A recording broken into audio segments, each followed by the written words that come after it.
Nós temos estudado o livro de Jó e nos capítulos 26 a 31 falado sobre o clamor de Jó, o grito de Jó, dizendo: eu estou sofrendo para os seus amigos e para Deus.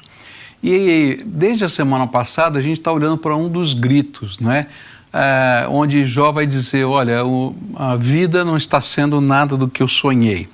E semana passada nós começamos a estudar sobre isso e hoje pela manhã usamos o exemplo de Ezequiel para mostrar como é que a gente se reinventa numa hora em que o mundo não é mais aquilo que a gente imaginava que seria ou não é mais do jeito que existia antes.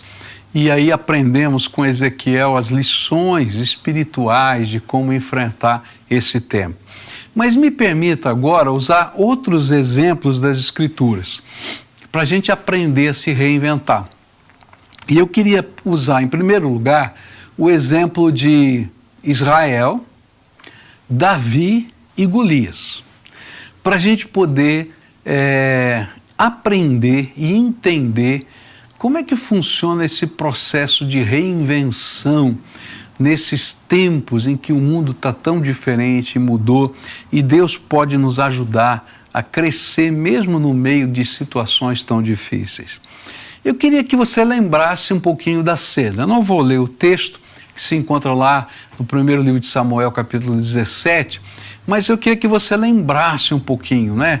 16, 17, 15 em diante, você vai encontrar lá tantos textos que vão nos ajudar a fazer o cenário dessa exposição. Primeira coisa que a gente vai aprender, não é? É quem era Saul, tá? Saul, ele foi escolhido para ser rei. Houve um pedido feito pela nação, onde disse: nós não queremos mais ser governados só por Deus. E nós não queremos apenas que profetas e sacerdotes nos digam o que fazer. Nós queremos ser como as outras nações e nós queremos ter um governo estabelecido, ter um rei, ter um exército e queremos ser protegidos por esse rei, por esse exército e por essa estrutura governamental. Samuel ficou muito chateado com isso, porque ele não conseguiu entender que eles estavam rejeitando o jeito de Deus fazer as coisas andarem, e não ele como profeta. E o Senhor disse para Samuel: Samuel, olha, eles não estão rejeitando você, estão rejeitando a mim. Então agora eu vou dar para eles um rei, mas vou dar um rei segundo aquilo que eles imaginam. E aí então eles escolhem, não é? Deus lhe revela, mas eles escolhem um rei. E esse rei é Saul. E olha só a figura de Saul. A figura dele era um homem muito alto, muito forte, muito bonito.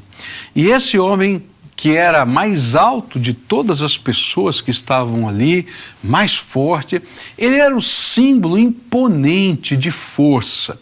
E aí então Israel tinha uma leitura de quem era o herói.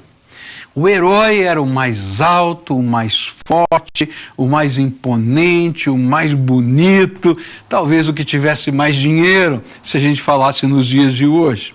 E de repente surge uma crise, aparece alguém mais alto, mais forte, mais imponente do que Saul, que é o gigante Golias. E esse homem se apresenta e diz: não tem homem em Israel, vem para a batalha. E aí então todo mundo, inclusive Saul, fica na sua tenda esperando ver o que vai acontecer. E aparece o anti-herói, aparece Davi, e Davi ouve aquilo e diz: eu vou lá lutar com esse homem, eu vou lá, eu vou lutar.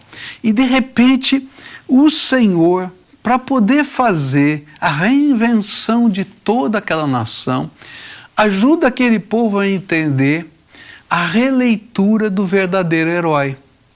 E Davi não tinha nada do que Saul tinha. Não era o mais alto, não era o mais forte, não era o mais rico, não era nem o mais bonito. Mas ele era a pessoa mais cheia de fé. E então o Senhor vai mostrar para eles, para a nação de Israel, que ninguém se reinventa se não for alguém cheio de fé. É interessante porque às vezes nós estamos imaginando que vamos enfrentar as batalhas da vida e que a maneira de enfrentar as batalhas da vida estão nos conceitos humanos de força, sabedoria, poder, né, governo e assim por diante. E de repente vem uma confusão como essa, que ninguém se entende, nem os poderes da República se entendem. E a gente olha para tudo isso que está acontecendo e a gente diz, e agora? Tá? E o Senhor vai dizer, olha, se você quiser se reinventar, não são esses os valores que vão levar você à vitória. Sabe como é que a gente chega à vitória? A gente chega à vitória pela fé. Então as pessoas de fé, aqueles que creem no poder de Deus, que creem que o Senhor tem um propósito maior e melhor, que creem que o Senhor é capaz de fazer maravilhas, que creem que Ele pode entrar em todas as batalhas, mesmo quando o gigante é alguém que a gente imagina que não conseguiria de jeito nenhum enfrentar. Eu fico impressionado porque Golias usava uma armadura, um peitoral, que pesava 70 quilos. A ponta da lança dele pesava 13 quilos, só a ponta da lança pesava 13 quilos. Isso é descrito na Bíblia com detalhes para mostrar como era impossível, como era gigantesco e como era tão desproporcional. Davi, um garoto de 17 anos, baixinho, que não tinha a altura de Saul, que não parecia tão forte vencer, mas ele vai em nome do Senhor dos Exércitos, e porque ele vai em nome do Senhor dos Exércitos, ninguém o detém, porque se Deus é por nós, quem será contra nós?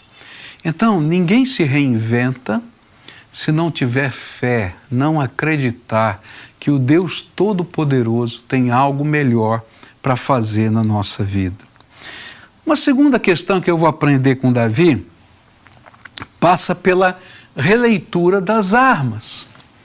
Olha que coisa interessante, o herói tinha que ser o mais alto, o mais forte, o mais poderoso, não é?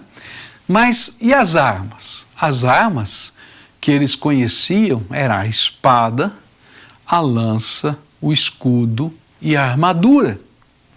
E quando essas armas são oferecidas, e as melhores armas de Israel foram oferecidas para Davi, Davi não tinha condição de andar com elas. Ele vestiu a armadura e disse, não dá não, isso aqui eu não vou conseguir. Ele pegou a espada e disse, não vai funcionar. E de repente ele pega as armas inusitadas. E a arma inusitada foram 5 pedrinhas, uma funda e o cajado de pastor, mais nada. O bordão dele, né, o cajado, o alforje dele, a bolsinha de pastor, e é isso que ele falou, vou lá enfrentar ele, assim como enfrentei os animais selvagens quando vinham atacar as minhas ovelhas. E interessante porque, muito provavelmente, no momento que a gente tem que se reinventar, a primeira coisa que a gente vai ter que aprender é que as armas antigas nem sempre funcionam. E o que Davi vai ensinar quando ele usou a pedrinha e a funda é que mais efetivo do que uma armadura era um tiro certeiro. Era algo que efetivamente atingisse o inimigo. E então ele vai ensinar o povo a fazer uma releitura. É tão interessante isso que a partir de Davi surge uma nova divisão no exército de Israel, os atiradores de pedra. E eles eram tão capazes, que eles tinham a habilidade de atingir qualquer ponto à distância. E diferentemente das flechas, que também eram usadas naquele tempo, as pedras eles tinham em grande quantidade. E um atirador de flechas tinha de 13 a 24 flechas e depois ele tinha que catar as flechas de novo, fabricá-las. Enquanto que pedra ele achava no chão. E então eles tinham muito mais habilidade, muito mais munição, muito mais rapidez, muito mais capacidade, e por isso uma nova divisão do exército de Israel surgiu, os atiradores de funda. perfeitamente treinados, tremendamente efetivos. E aí então o povo vai descobrir que nem sempre as armas antigas funcionam nesse mundo novo e que talvez armas novas sejam mais efetivas. E armas que antes talvez fossem desprezadas para a guerra. Ninguém usava funda e pedra na guerra, porque essas eram armas dos pastores, que na verdade eram para conduzir o rebanho ou afugentar animais, não eram para matar, era simplesmente para fazer isso. E aí o Senhor vai pegar aqueles que eram os pequenos apêndices dos processos de então, para se tornarem armas efetivas, certeiras na história de Israel. Sabe,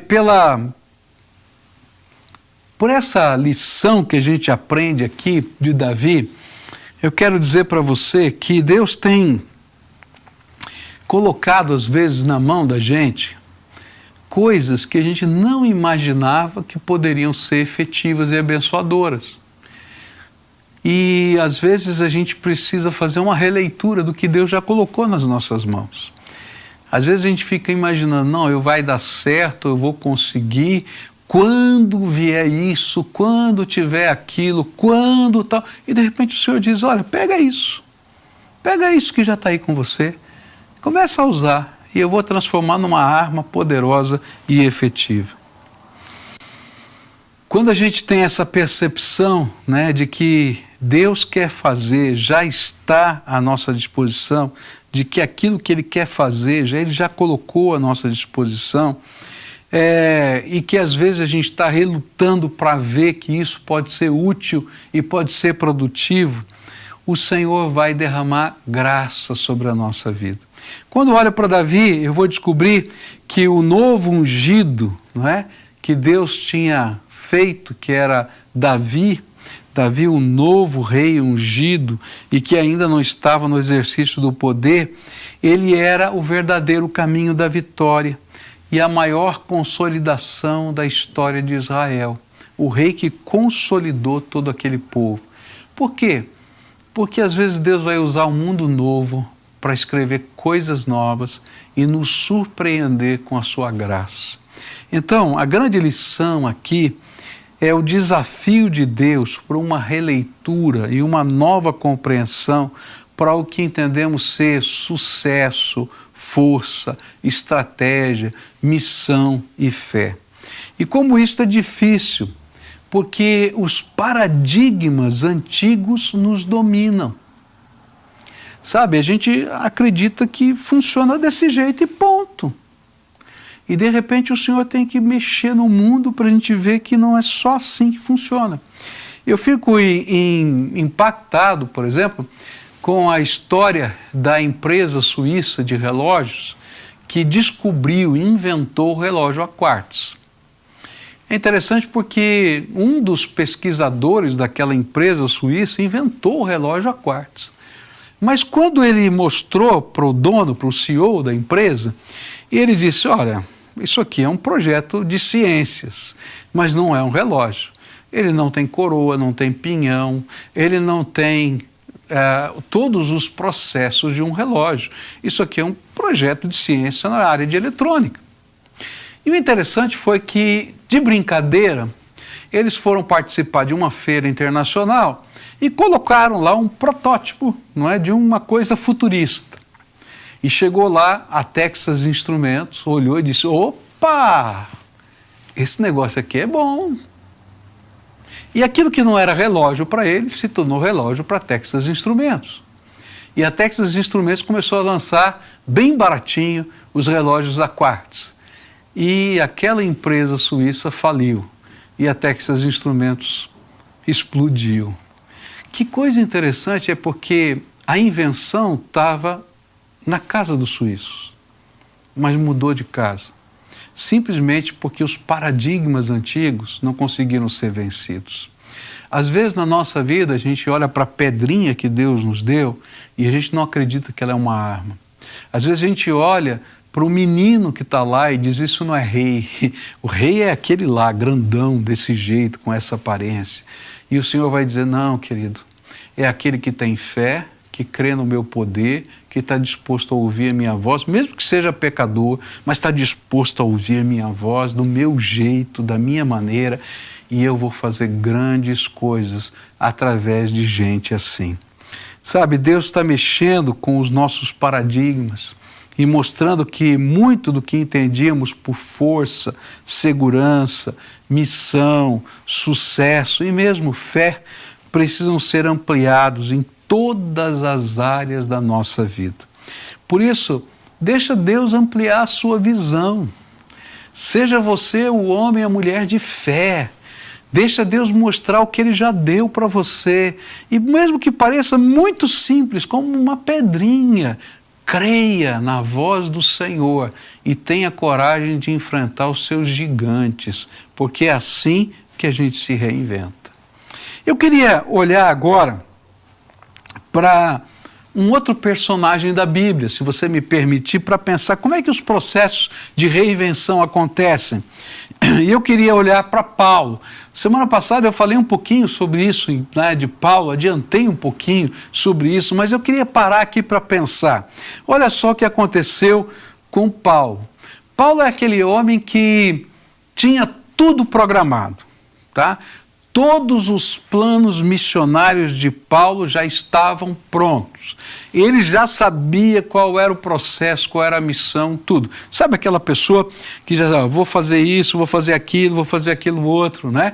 Eu me lembro a primeira vez que eu viajei com a dona Janeti e o Sofonias, nós ficamos um tempo na casa deles, e eu fiquei impressionado com a capacidade daquela mulher de programar tudo.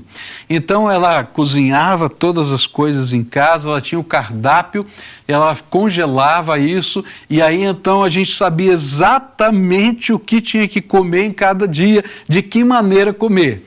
E eu me lembro que eu fiquei alguns dias lá com eles, né? E fiquei sem graça, porque tudo já estava pronto, né? Então fui no supermercado e falei assim: já sei, vou comprar um monte de coisa gostosa, assim, quitutes, né? Que é salgadinhos, coisas assim, para as crianças, já que as crianças estão aqui, os netos deles, né, os nossos filhos, e a gente leva lá e faz alguma coisa, pelo menos participamos. Quando eu cheguei com aquilo tudo lá, ela olhou assim, surpresa, e ficou meio sem jeito, né, meio perdida, né, porque estava fora do projeto. Que hora que ia comer aquilo? Como é que ia comer aquilo? Na minha cabeça a gente ia comer qualquer hora, porque para comer não tem problema, né? Aqui em casa é fácil, né? Mas ali começou a ficar um problema, né? E eu me lembro que ela rapidamente guardou todas as coisas no armário e já fez o programa. A gente vai comer isso quando jogar tal coisa e tal. Eu fiquei imaginando, não é possível. Tem programa até para comer salgadinho. Eu acho que Paulo era parecido com isso. Esse era o jeito dele, de fazer missões. E olha só o que vai acontecer com ele. Olha o que a Bíblia diz. Como o Espírito Santo não deixou que anunciassem a palavra na província da Ásia, eles atravessaram a região da Frígia e Galácia. Quando chegaram perto do distrito da Mísia, tentaram ir para a província da Bitínia, mas o Espírito de Jesus não deixou. E então atravessaram a Mísia e chegaram à cidade de Troade. E naquela noite Paulo teve uma visão. Eu vi um homem da província da Macedônia que estava de pé e lhe pedia: venha para a Macedônia e nos ajude. E logo depois dessa visão, nós resolvemos partir logo para a Macedônia, pois estávamos certos de que Deus nos havia chamado para anunciar o Evangelho ao povo ali. É interessante que, para Deus reinventar a missão de Paulo, por 2 vezes ele teve de fechar as portas, frustrar os planos, para que ele pudesse se dirigir para o lugar da vontade de Deus, que era a Macedônia. E aí então a gente vai aprendendo, como aprendemos na semana passada, que portas abertas e portas fechadas são processos de Deus nos direcionar ao lugar da sua vontade. e são prenúncios de uma revelação maior de Deus. Eu fico pensando que às vezes nós somos pessoas que têm tudo tão organizado, tão planejado, plano A, plano B, plano C, plano D, plano G, sei lá qual mais, não é? E o Senhor tem que começar a mexer e dizer assim, filho, para um pouquinho com isso. E olha, porque eu tenho um plano novo para você, que você nunca pensou, que você nunca idealizou, que você nunca imaginou. E é interessante porque a gente fica sem chão. Porque diz assim, bom, e agora? E o que eu faço? Eu não me preparei para isso. E é justamente nessa hora que coisas extraordinárias de Deus acontecem, porque quando a gente é fraco é que a gente é forte. Quando você só depende de você, então Deus não pode participar. Mas quando você aprende a depender de Deus, Deus revela a sua grandeza diante de nós. E eu acho interessante porque, para que Paulo reinventasse o projeto missionário, Deus teve que bagunçar todo o esquema que ele já tinha produzido. Você já viu que isso acontece na nossa vida? Às vezes você está com tudo tão organizadinho, tudo tão montadinho, e o Senhor vai lá e dá uma bagunçada no tabuleiro, mexe em tudo. E você olha e diz, e agora? O que eu vou fazer? Ele diz, olha para mim, olha para mim. Porque antes a gente só estava olhando para o tabuleiro, a gente só estava olhando para a estratégia, e de repente a gente está olhando para Deus. Então, para se reinventar, a gente tem que perceber essas mudanças que Deus faz, para que a gente possa entender que muitas vezes Ele está nos chamando para prestar atenção no projeto dEle para nós. Me permita citar aqui um terceiro exemplo das Escrituras, e eu quero terminar com ele. O terceiro exemplo tem a ver com a igreja de Jerusalém. Eu não vou ler os textos todos aqui por uma questão de tempo, mas Deus tinha dito aos seus discípulos, né, ide por todo mundo, pregai o evangelho a toda criatura. Mas quando os discípulos começaram o projeto de fé, a igreja de Jerusalém cresceu tanto, foi tão abençoada, foi tão maravilhoso o trabalho, que eles esqueceram que a missão deles não era só Jerusalém, que a missão era ir por todo mundo e pregar o evangelho a toda criatura. E então Deus mexeu nas estruturas daquela igreja e permitiu que uma grande perseguição viesse. E aqueles crentes, grande parte deles que estavam baseados em Jerusalém, por causa da perseguição, tiveram que se espalhar. E alguns foram para cidades, né, diferentes, começaram com Antioquia, e ali começaram a pregar o evangelho, e alguns que estavam em Antioquia começaram a pregar para pessoas de outras nações, como Filipe, que estava em Jerusalém, foi chamado por Deus para ir para um caminho para falar para aquele eunuco que trabalhava com a rainha de Candace, e ele foi lá, pregou o evangelho, e de repente, quase que empurrado por Deus, forçado por Deus, empurrado pelo Espírito, pelas pressões, o evangelho começou a se propagar e começou a ultrapassar as fronteiras. E é interessante isso porque, às vezes Deus tem que permitir grandes batalhas na nossa vida para a gente poder entender que a missão dele é maior para nós. E Deus tem que permitir que não apenas os nossos planos sejam mexidos, mas como aconteceu com Jerusalém, eles sejam obrigados pelas circunstâncias a fazerem aquilo que já era o propósito de Deus desde o começo, mas que tenha sido esquecido. É interessante porque às vezes o Senhor mexe na nossa história, mexe na nossa vida, mexe com o nosso trabalho, mexe em tantas áreas para a gente redescobrir uma vocação, para a gente redescobrir uma missão, um projeto de Deus, para a gente entender o valor de determinadas coisas. E eu diria para você, olha, não espere o dia ruim para poder seguir o projeto que Deus tem para a tua vida. Que você não seja como a igreja de Jerusalém, que precisa vir uma perseguição para poder entender o plano maior, uma visão maior que Deus tem. Eu queria dizer para você que Deus está fazendo, né, nesses dias. A gente está vivendo um tempo em que o templo está fechado.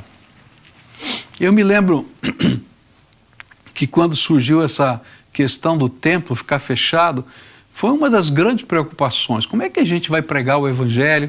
Como é que a gente vai pastorear pessoas?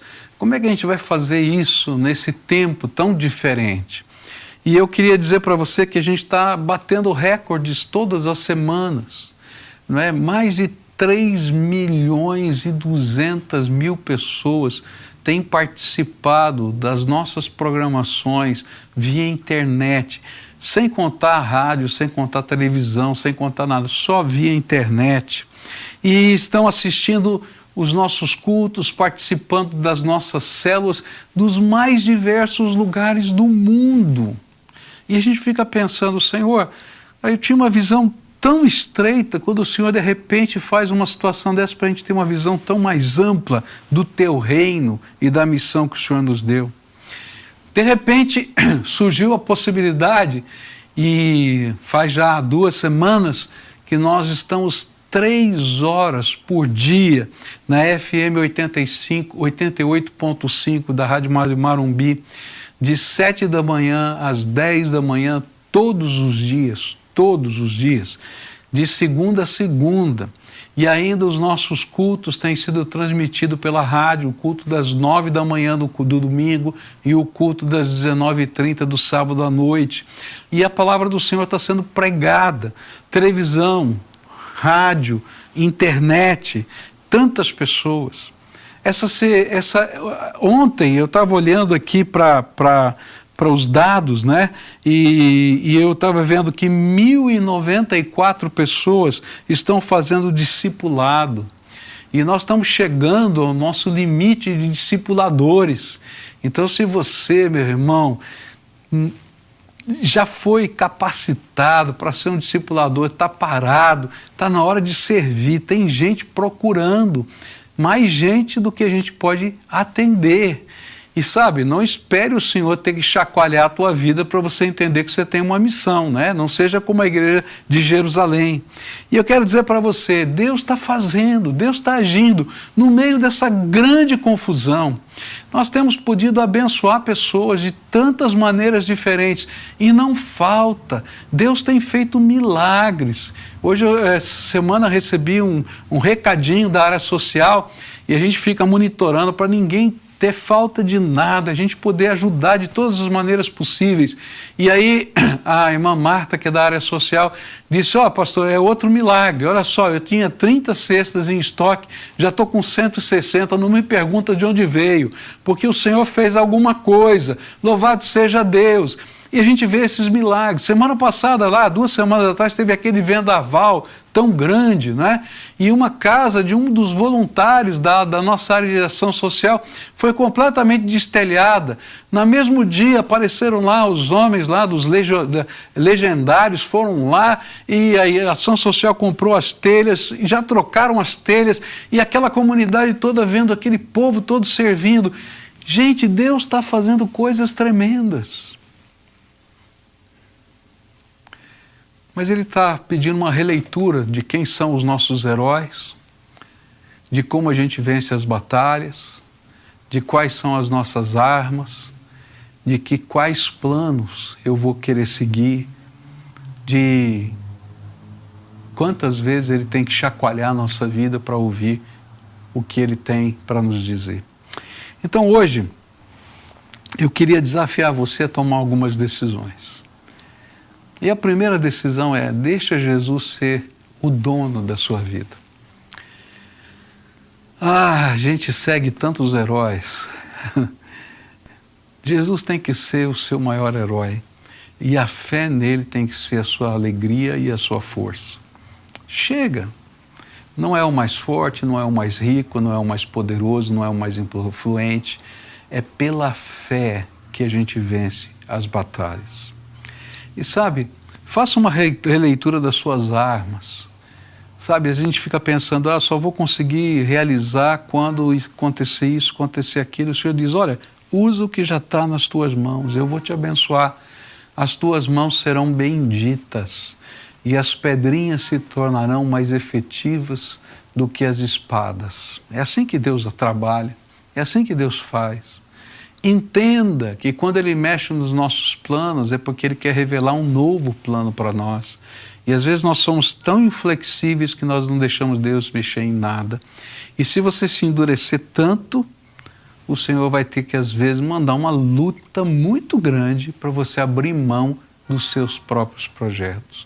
Que você não seja como a igreja de Jerusalém. Por isso agora eu queria orar com você.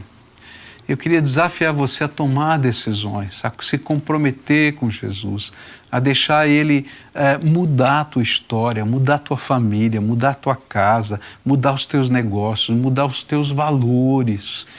Sabe, a gente vive num mundo tão perdido em termos de valores. Deixa o Senhor reformular isso à luz da palavra dEle. E para isso você tem que deixar Ele ser o Senhor da tua vida. Então agora a igreja vai estar cantando uma canção. Entra agora nesse link e assume um compromisso com Jesus. Nós vamos entrar em contato com você e a gente vai querer acompanhar a tua vida nessa jornada de fé. Tá? É muito importante que a gente possa estar junto com você, você possa ter um irmão mais velho caminhando junto com você, orando com você, ajudando você a crescer na palavra de Deus e a redefinir esses novos projetos da sua vida. Então, preencha esse link enquanto você escuta essa canção e logo depois nós vamos orar juntos.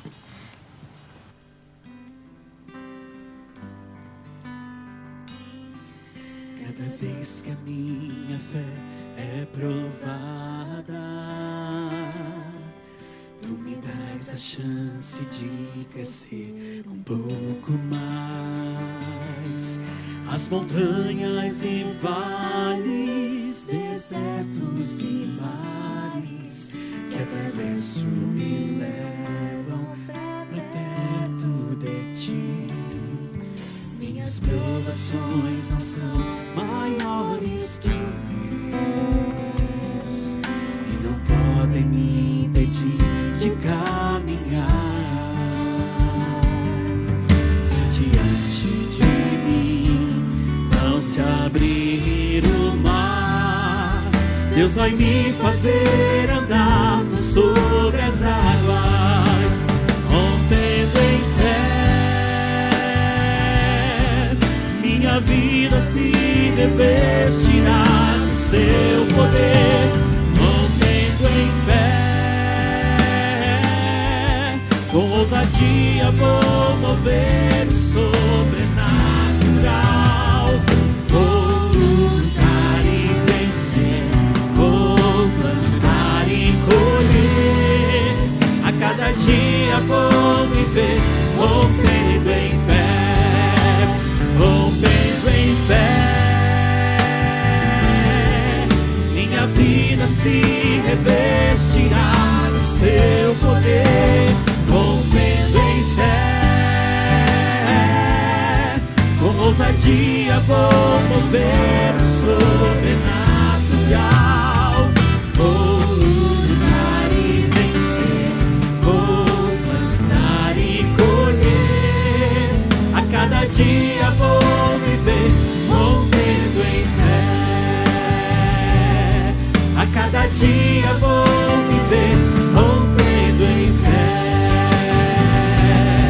A cada dia vou viver, rompendo em fé.